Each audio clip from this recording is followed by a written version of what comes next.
This is the O2C Media Network and live from our Park Forest studios. This is Steve Sporty Balls for President's Day, the 19th of February. I'm Harry von Stuttgart. Finally, I have my announcing booth back. Steve doesn't have his studio fully done yet, so he's doing it from his living room. Speaking of which, we got a jam-packed little show for you, including Steve's back to normal, if you can ever define normal. Plus, we got some big news, unless our promotions department has spoiled it. Well, no, we didn't spoil it. When you say spoil. Here's Steve. Hi, hello, good evening. Wow, holy guten Tag. For those of you who don't know, we are here at our new Park Forest studios, and this weekend the Daytona 500 and the Xfinity races were postponed Sunday. They are being played today. There were, let's see, the NASCAR Cup Series Daytona 500 was done at 4 o'clock Eastern. Then the Xfinity race was going to be done under the lights, and it is. And they just had, now the, right, there you are. The Daytona 500 had a massive crash. Yes, the Daytona curse again. And then the Xfinity race, I'm watching, there were about under 10 laps to go, and et tu, Brute, or for those of you who are Shakespeare fans, et tu, Brute, they just had, before we came on the air, in fact, you heard Harry exclaim that he was a bit wild there, so we're watching it off of a monitor. I wish we can show it to you. Well, we can show you the monitor. We just can't show you part of it. There's the monitor where we're watching the race. Now let's go over here, and we hope we didn't show enough to get us copyright stricken by YouTube. Anyway, we got a whole heck of a lot of stuff to give you tonight. Entertainment. Hello, let's say hello to chat. Nancy Nichols, if you're at Taco Bell, how you doing? I am feeling a lot better. I had a cold all day Thursday that manifested itself into a full-blown flu on Friday and Saturday and Sunday. It started to dissipate a bit. How do I know? Well, I've been running back. I was running back and forth to the to our spacious bathroom. Yes, I had the trots. So you're home tonight, Nancy. Oh, cool. Glad to see you. To see you, I'm glad. Anyway, I have been racing back and forth since Sunday about 11 a.m. Today was the first day I could finally eat something and drink something. And I will tell you this, I don't need to get any free food for a while. My cupboards are stocked. The refrigerator freezer is literally bulging. But I am still looking. I've still got to call the fine folks at my brother's keeper to get a mattress, dresser, desk, chair. What else do I need? Nightstand. Couple of nightstands, a sectional, because this is going to go in my room. I think. I know not, but I'm debating whether or not this will be moved in my room or stay in the living room. If I get a sectional, this will go to my room because I will get a sectional big enough to go from one end to the other, and everything's going to be just fine. So I'm back in business, and I'm hoping this week or next week to get a lot more done. Tomorrow I got a couple of appointments and a little thing I got to do over at Lifeways. Plus, I got to take a friend of mine, Deborah, to a the I'm trying to think interview and to another place. So I'm going to be busy, but there's one place I am committed to, and that is the folks at J-Town. I have got to get over there because I made some promises, and gosh dog it, I got to keep them. Anyway, I'm going to be over at J-Town no matter what the heck happens. I will start on Thursday, and I'm going to be there from 9 o'clock to 3 with a little break for another little event that I am a part of. Wednesday and Thursday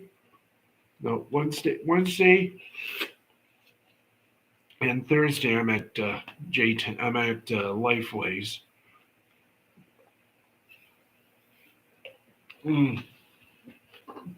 Anyway, but enough about that. Let's get to the latest news and a little reminder. If you heard Harry, our announcers say we have a big announcement. Yes, Harry, I'm sorry to say the promotions folks, well, they jumped the gun a bit. But as you know, our show is usually Monday through Saturday, 11:35 to 12:35. Sunday, we're on at midnight. However, yesterday we had a little burp in the system. That's twice. And so we decided then, and also decided after a little thought, well, we can't keep doing the midnight show. So if you saw it on my Facebook page, they really did a good job. But our Sporty Balls show is now 7 nights a week, 11:35 p.m. Eastern, 8:35 p.m.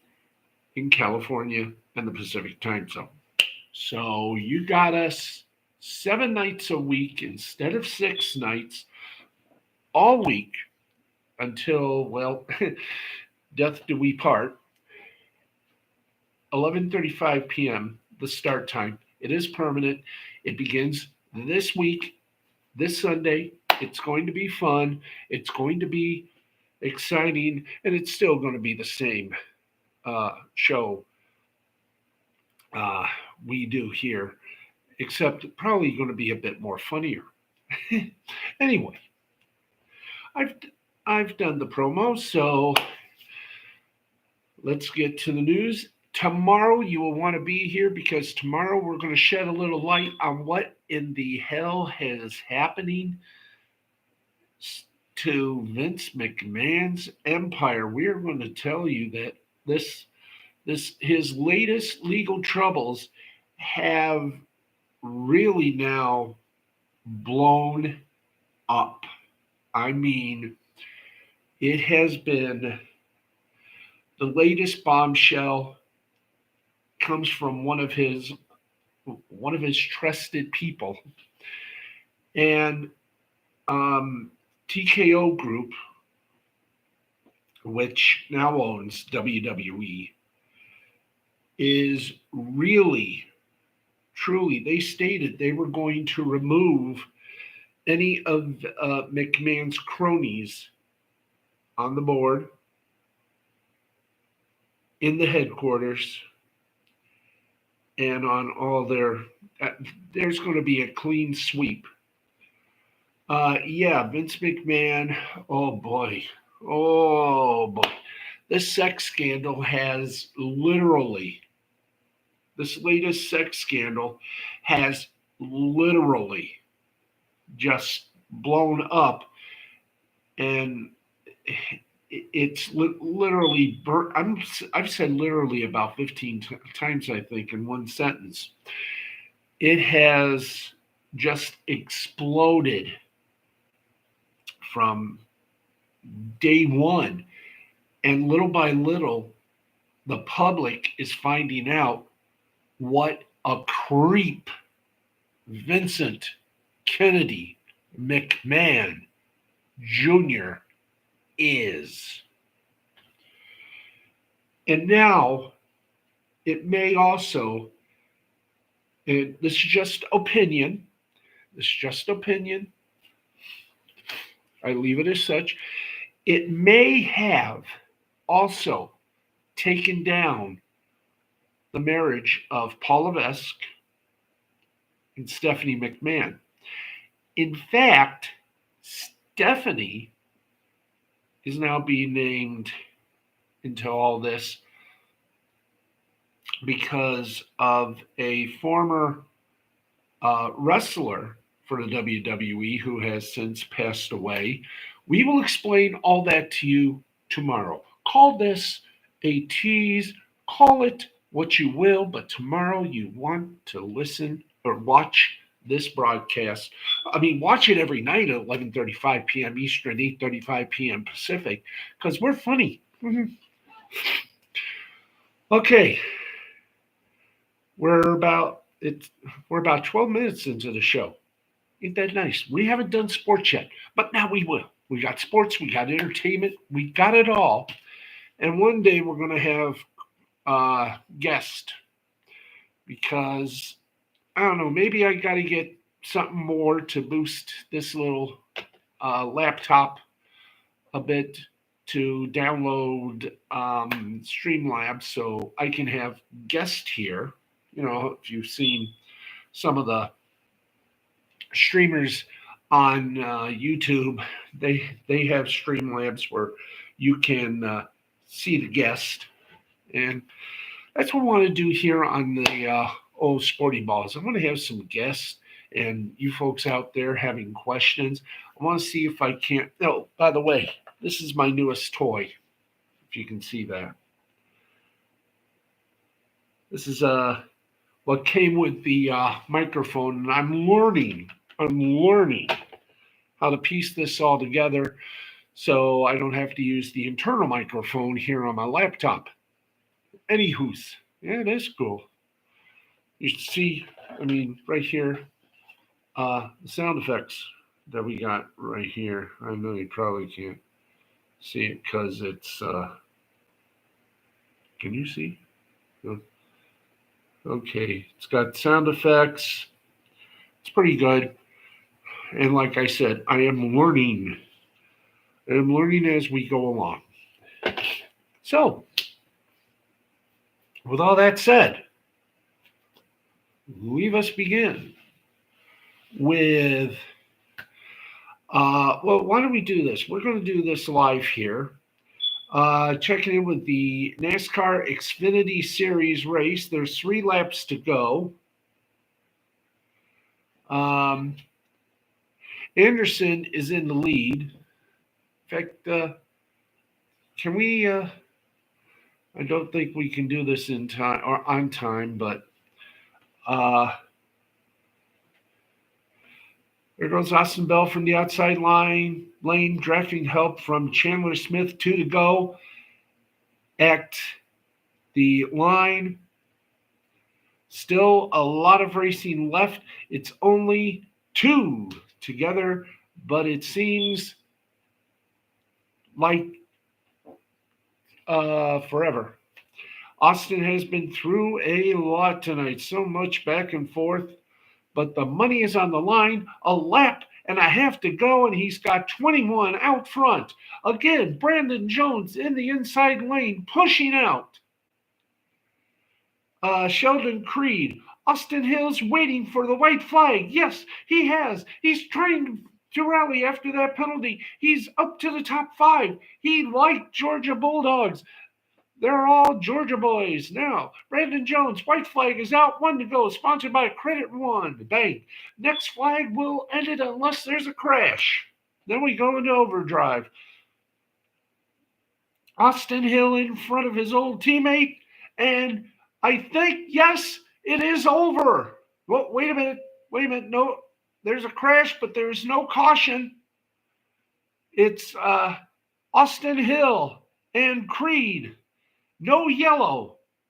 Austin Hill in front of Sheldon Creed. No one's going to be able to get here in time. What an advantage on the final lap. And Sheldon Creed going to do it again. The Georgia drivers got the hat trick at the World Speedway. Austin Hill gets it done. He's won 3 of these in a row. Austin Hill labeled as the man to win the race. Come on, look at this. His teammate, his crew, that is really something else. Austin Hill in first, Creed in second, Anderson in third, Retzloff in fourth, Smith in fifth, Hurst in sixth, Nemechek in seventh, 8th is Allgaier, 9th is Jones, and Allmendinger is in 10th. Those are the unofficial results, but wow, what a finish to a race. If you're watching this on FS1, or not watching my show, although I wish this was on FS1, but man, under the lights, the midnight hour approaches. What a night of racing. What a day of racing. He thought he was going to, I'm telling you, it's hard to beat this when you get to Daytona. I mean, his front end, part of his front end is taped up. He's never won. He's lost one of these races here, but now he can put the sticker on. He has won his first NASCAR race. Now, of course, NASCAR officials will have to inspect the car and make sure that it's kosher. But congratulations, Austin Hill, on one hell of a great race. What a day for Austin Hill. What a day for NASCAR. Austin Hill wins the Xfinity race in Daytona. The big winner at the Daytona 500 was William Byron. In fact, we are going straight off to tell you about that. Yes, indeed, we shall. Boop. Let's go do it. That's right. The Daytona 500 belongs to Hendrick Motorsports. Once again, William Byron is the 2024 NASCAR Cup Series Daytona 500 winner after taking the lead on a restart with 4 laps to go. Wow. Byron then took the checkered flag after Ross Chastain and Austin Cindric crashed to bring out a race-ending caution. After the lead pack took the white flag, Byron led a Hendrick Motorsports 1-2 finish over teammate Alec Bowman, kicking off the team's 40th anniversary season with their record-tying 9th win of the Great American Race. Byron's Daytona 500 win marks his 11th career Cup Series victory and comes 1 year after he led the Cup Series with 6 wins on his way to a championship 4 spot in 2023. It also brings the Hendricks number 24 back to victory lane in the Daytona 500. Of course, Who was the original driver? Jeff Gordon. And he was there too.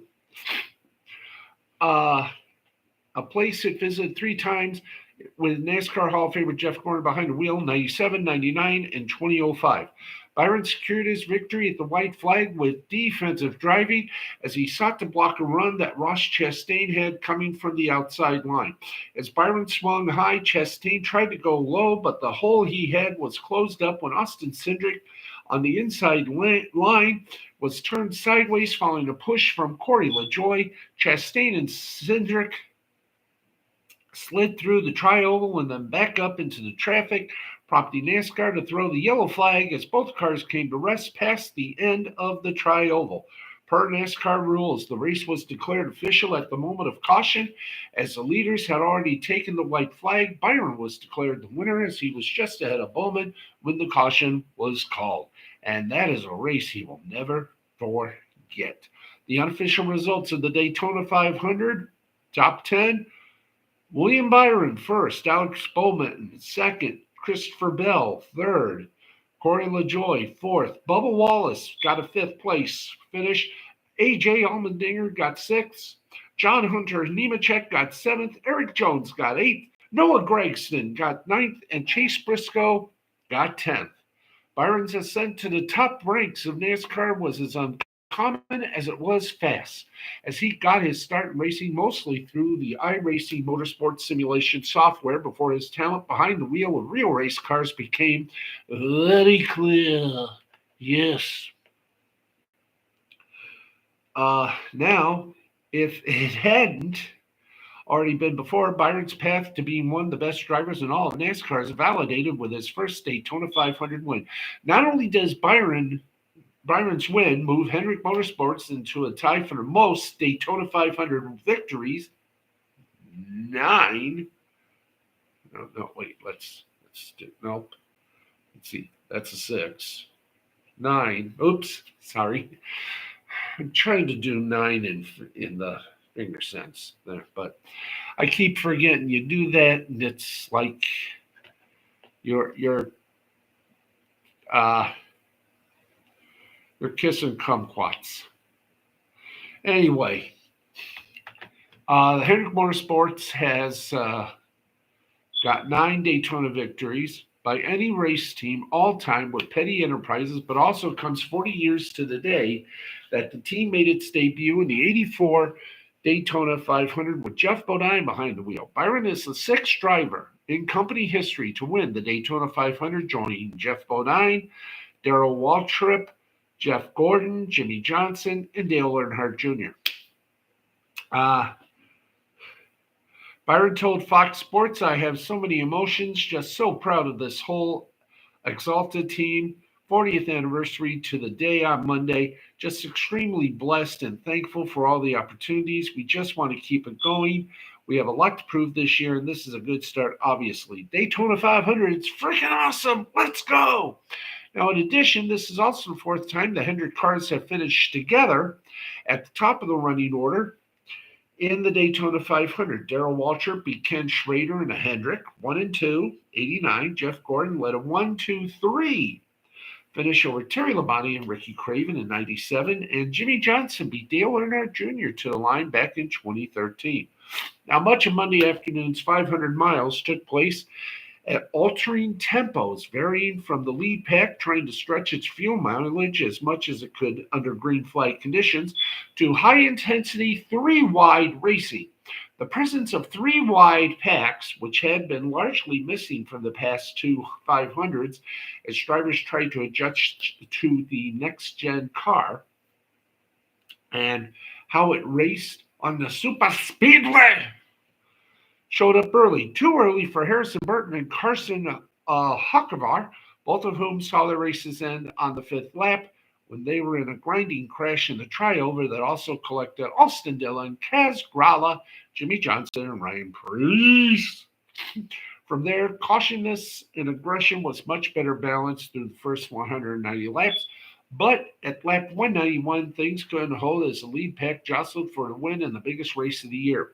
Going down the back stretch, entering turn 3, Brad Keselowski tried to make his move for a lead to the inside of Chastain, but Chastain was able to block the inside and put Keselowski in a position where he could not go below the double yellow line. As that happened, Byron received a monster push from his teammate Bowman that sent his car into the right rear of Keselowski's, turning him in front of traffic and triggering a 22-car crash that took out many cars that were contending for the win. Yep, the big one. Byron was apologetic over the accident in a post-race interview, attributing it to the push that he received getting him sideways. The drivers involved include pole sitter Joey Logano, who led the most laps with 45, attributed the accident to the nature of superspeedway racing and what can happen in large packs. For those who were involved in the crashes that decided the Daytona 500, there were plenty of lamenting to go around. For Brad Keselowski, his bid to finally win the Daytona 500 ended with his RFK Racing Ford in a heap in the Turn 3 infield, just as it did for others like Logano, Ryan Blaney, Tyler Reddick, and Ricky Stenhouse Jr. When it came to the accident at the white flag, Alva, Florida's Ross Chastain was left lamenting as well. Speaking outside of the infield care center, Chastain felt that he was not patient enough in trying to make the winning move. Cindric took a different approach, pointing the finger at Corey LaJoie for the push that he received, sending him sideways and into Chastain. For his part, LaJoie explained that he had felt Cindric left the bottom open and that they made mutual lazy moves. LaJoie tried to fill the gap lazily, and Cindric tried to block lazily. Overall, LaJoie made a point to note that he was racing for a win and that there isn't necessarily any love lost between himself and the 2022 Daytona 500 champion to begin with. Now, here's a rundown of the race. A few hundred more feet could have made all the difference for Alec Bowman, but a runner-up in the Daytona 500 is hardly a bad way for him to start a bounce-back season following a 2023 that was spoiled by a back injury. Bowman's runner-up is his best overall finish since he ran second at Circuit of the Americans in 2022 and marks his second straight Daytona 500 top 10 after he finished fifth in 2023. Through his fourth place finish, Corey LaJoie continues to establish himself as one of NASCAR's best speedway racers. Not only does it tie LaJoie's career best finish, but also marks his third such finish in the last 6 speedway races after he earned the same result at Atlanta last March and Talladega in October. The big wreck with 9 laps to go was a massive break for Bubba Wallace, as he would not have been able to make it to the end of the race on fuel had the caution not come out. Wallace was able to top off under caution and drive back to 5th, earning his third top 5 in the Daytona 500 after runner-up finishes in 2018 and 2022. Now, due to rain throughout the weekend, pushing the NASCAR Xfinity Series season opener Monday night, 5 drivers in the Daytona 500 pulled double duty in both races. A.J. Allmendinger was best in class of those drivers with a 6th place finish, besting John Hunter Nemechek in 7th, Riley Herbst 24th, Anthony Alfredo in 27th, and Daniel Suarez in 34th. For Nemechek, his 7th place run marked a new career best finish. In his first race back since his rookie disastrous season ended with a midseason parting from Legacy Motor Club, Noah Gragson started his second year in Cup on a much better note. His 9th place finish marked his second career top 10, and he also led a career-high 5 laps. After becoming the first driver to make a NASCAR Cup Series start after being named to the Sports Hall of Fame, Jimmy Johnson's Daytona 500 ended up a disappointing one after he sustained damage in the lap 5 accident. Johnson finished 4 laps down in 28th, but there was a silver lining in him doing so. It marked the first time since Johnson returned to Cup part-time last year that he was running at the finish of a race. Michael McDowell had a strong car from the outside pole, leading 6 laps early and showing that he had a car capable of winning his second Daytona 500, but midway through, electrical issues caused McDowell's car to lose power, and he had to labor through the rest of the race with a car that could not run at full speed. He finished some 24 laps down in 36th, the next to last car running. Now with the Daytona 500 now committed to the history books.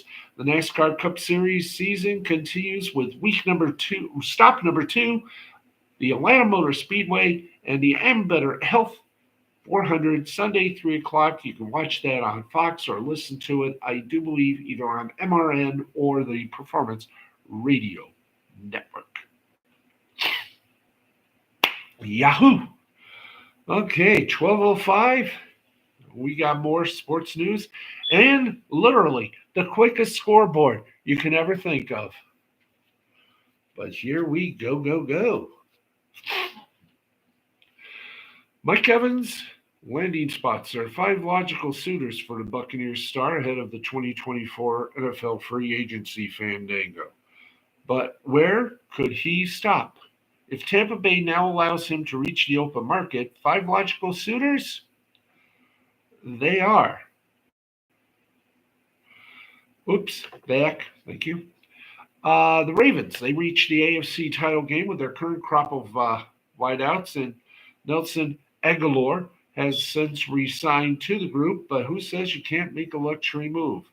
Evans enjoyed a career year under current Ravens offensive coordinator Todd Monken back in 2018 when he secured an $82.5 million extension with Tampa Bay, and his big red zone presence would make for a nice complement to the shiftier moves of rookie Jay Flowers. How about the Bengals?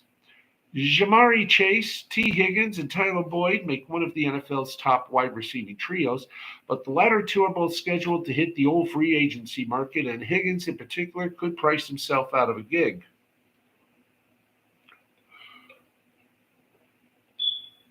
With Chase due for a massive extension of his own.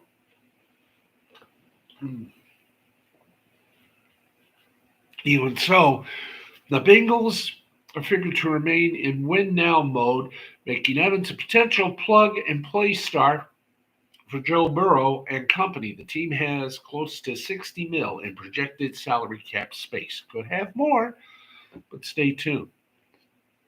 Or how about the Texans?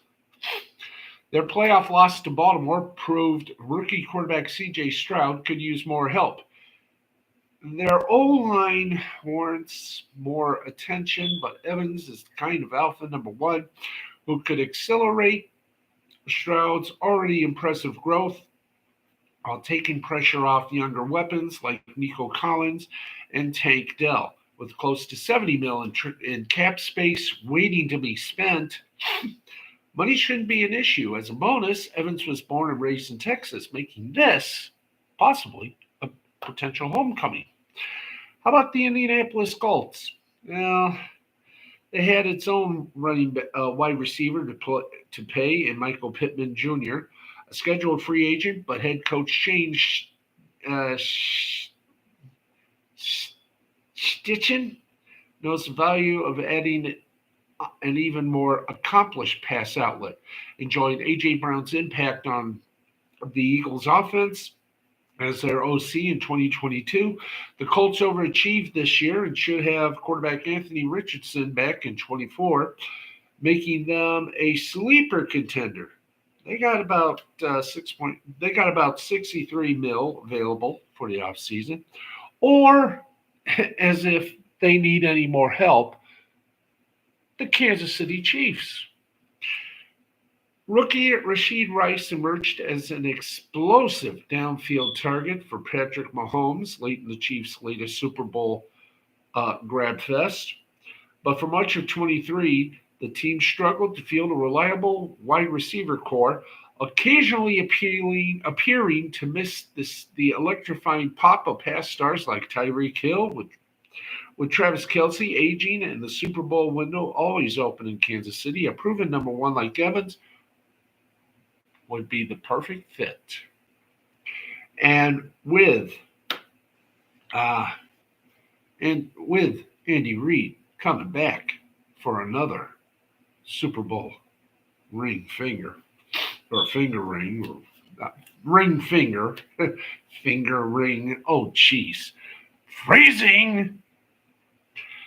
Evans would be a perfect fit.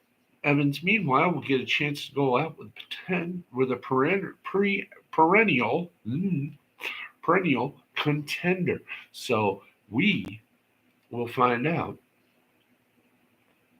just how good they can be. And now,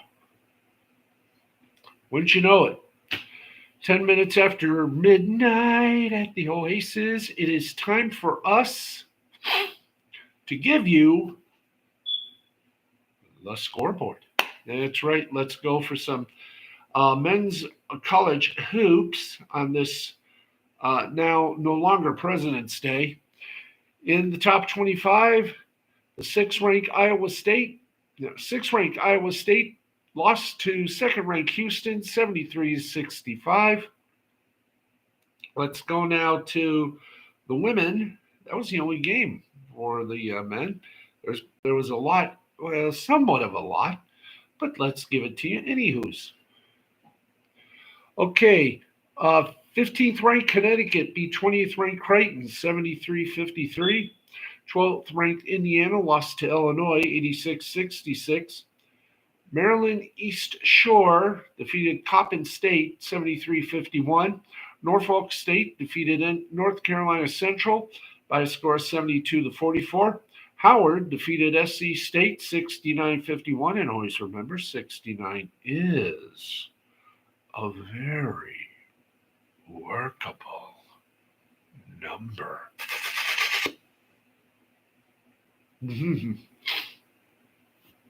Alcorn State over Florida A&M, 64-49. Southern University over Texas Southern, 68-52. Grambling over Prairie View, 64-55. Alabama A&M over Arkansas Pine Bluff, 67-59. Jackson State over Bethune-Cookman, 52-39.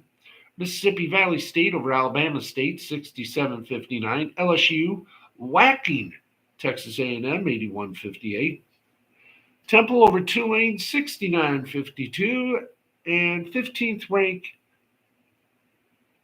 is it 15?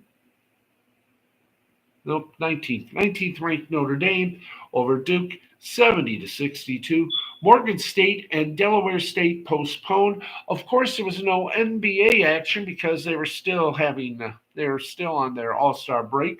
We do have NHL hockey action, and it was literally a President's Day plethora of action. Every one of these is final. Anaheim Not So Mighty Ducks, well, they found the strength. They beat the Buffalo Sabres 4-7. In a shootout, it was the Bruins over the Dallas Stars 4-3. The Maple Leafs beat the Blues 4-2. This was a score. Minnesota Wild, you went wild and crazy today, Lenny. That's right, the Wild went wacky on the Canucks, who also went a little mashugana. 10-7, the final score. Minnesota Wild up. Wow. Minnesota Wild, Minnesota Crazy. 10-7. Wow. In overtime, the Red Wings beat the Kraken 4-3. Oilers over the Coyotes 6-3. Flames over the Jets 6-3. Golden Knights blanked the Sharks 4-0. Hurricanes over the Blackhawks 6-3. Senators over the Lightning 4-2. In soccer action, in the Premier League, Everton and Crystal Palace played to a 1-1 tie. La Liga, Athletic Club squeaked by to beat Girona 3-2. Argentinian football action. Deportivo Riestra defeated Atletico Tucumán 1-0. Estudiantes over Newell Old Boys 2-0. Barracas over Talleres de Cordoba 2-1. Belgrano over Sarmiento 4-1. And Union and Platense, they did not do so good. They ended in a 0-0 tie. And before you say, hey, Steve, is that all the scoreboard? No, my friends. We got more. We got more of a scoreboard for you. We just got to make sure we get it for you, Chico. We go make sure we do that right now. Uh, let's see. There it is. Okay, let's get you some. Ooh, I didn't mean that. There we go. Let's put you up there. We'll take me another drink because, ho ho ho. Oh. Ah. Okay. Yeah. Okay. Everton, Crystal Palace, as we told you, we're doing football, aka soccer. Everton over Crystal Palace 1-1. Athletic Club over Girona 3-2. And let's see here. Oh, I already gave you all those. So we had a lot going on today. Okay, so whoop hi ho hee ha. Okay, let's deal up with hockey if we may. Okay, we did all that. Ottawa Senators over Tampa 4-2. Blah blah blah blah blah blah blah blah blah blah blah blah blah blah. Okay, in the Ontario Hockey League, the Brantford Bulldogs defeated the Erie Otters 3-2. Sudbury Wolves over the Guelph Storm 4-1. Kingston Frontenacs over the Barrie Colts 7-4. London Knights over the Windsor Spitfires 7-2. Mississauga Steelheads over the Owen Sound Attack 5-1. Ottawa 67s over the North Bay Battalion 6-3. Oshawa Generals over the Niagara Ice Dogs 6-0. Kitchener Rangers over the Peterborough Petes 6-2. And Sault Ste. Marie Greyhounds left the driving to them. They beat the Sarnia Sting 7-3. In the Ontario Major Junior Hockey League, Charlottetown Islanders over the Acadie Bathurst Titan 3-2. Macon Wildcats over the Halifax Mooseheads. No, excuse me, Halifax Mooseheads over the Macon Wildcats 5-4. St. John Sea Dogs over the Cape Breton Screaming Eagles 3-2. In the WHL, wow, what a lineup. Saskatoon Blades over the Brandon Wheat Kings 5-2. Regina Pats over the Calgary Hitmen 6-0. Medicine Hat Tigers by 2 over the Edmonton Oil Kings by a score of 9-7. Red Deer Rebels over the Lethbridge Hurricanes 7-3. Kamloops Blazers over the Victoria Royals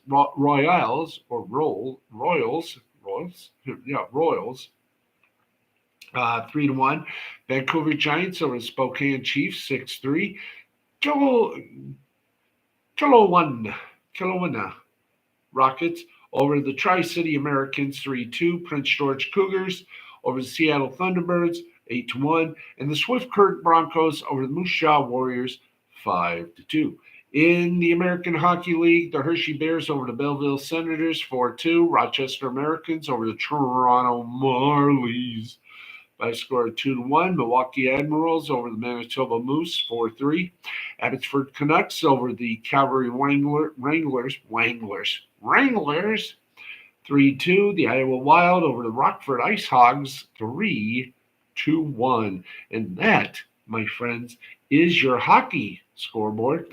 Let's get you with basketball. And even though there wasn't any NBA action, I assure you there was other basketball action. In Canada's Basketball Super League, it was Sudbury 5 over the Montreal Tundra 99-89. Windsor Express squeaked by a big win over the KW Titans 119-114. We've already done the women's scores of the colleges. And that, my friends, is pretty much the scoreboard. Thank gosh.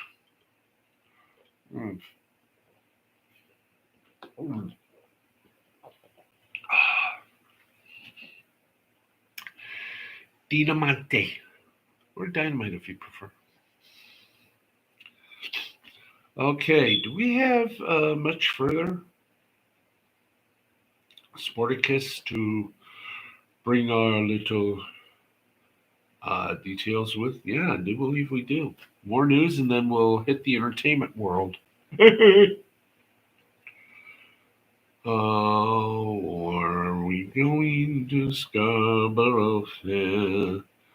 Parsley, sage, rosemary, and thyme. Okay, let's get up all full announcing. That should give us something to play home about, yes.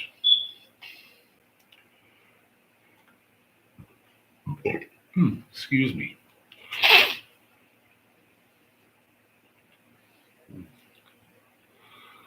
Okay, here we go. Mm.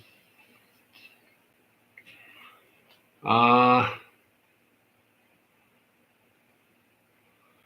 let's see. Let's get over here. See what we can find. See. Kenny Smith caught plenty of flack for his comments Saturday during an All-Star event, but he told Stephen A. Smith Monday the controversy was much ado about nothing.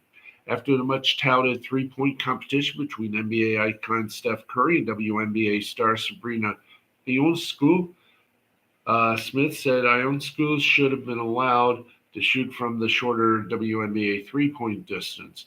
Many fans thought that Smith's remarks were condescending to the WNBA player, and it got worse when his broadcast partner, Reggie Miller, asked, according to you, you want her to be playing with dolls. Smith's response, playing with dolls is good too. He said he got roasted on social media for his remarks, but in an appearance on the Stephen A. Smith show, he said he was taken out of context. I think it's much ado about nothing, honestly. Most people who know basketball understood what I was talking about. Actually, I was advocating for her more than anything else because basketball is muscle memory. So he practices from one range, she practices from another. There's even a study, the guy who throws darts. And if you move him out even one step, his accuracy changes dramatically. So I'm like, why is Curry getting the advantage to shoot at his line? That's an advantage. It's not gender, it's not genetics. Smith does make an excellent point. She did face an unfair disadvantage in that respect. Perhaps he didn't convey that thought as well as he could have during the broadcast, but it does make sense 2 days later. So, folks, just enjoy. And we continue on our merry little chase and sandboard. Little way. And we have our next little story here.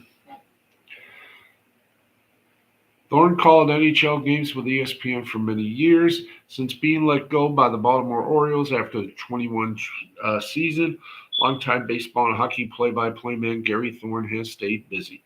Thorne has filled in on play-by-play duties for the New York Mets broadcast on more than one occasion, returning to the team he was with from 94 to 2002.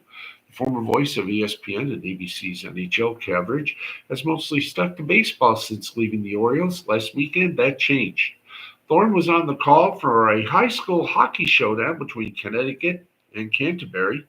Well, that seems to be a random place for Thorne to show up. His grandson, Giovanni Di Giuliano, plays hockey for Kent. Not only did Thorne get to make his return to hockey play-by-play, he also got to call his grandson's 20th goal of the season. Congratulations, Mazel Tov, and such.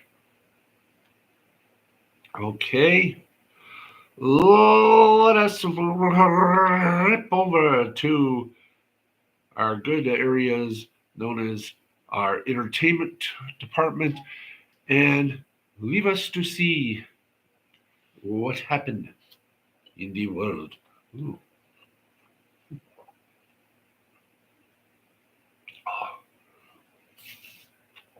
Let's take a look at TV for a skosh of a moment. Some Media headlines. Uh, yes, media headlines. In fact, we just get poopa here. Poopa, poopa. Hmm. Poopsie cord, sis boom ba, poopsie cord, wah, rah, rah. And all the world loves the poopsie.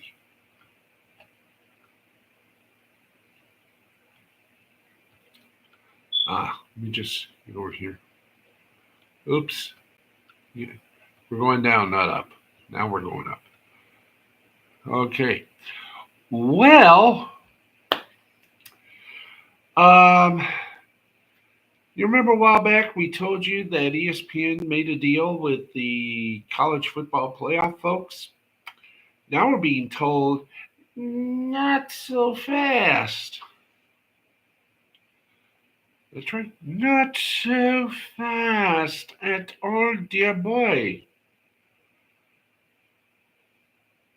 Um, let's um what are we talking about? Oh yeah. Uh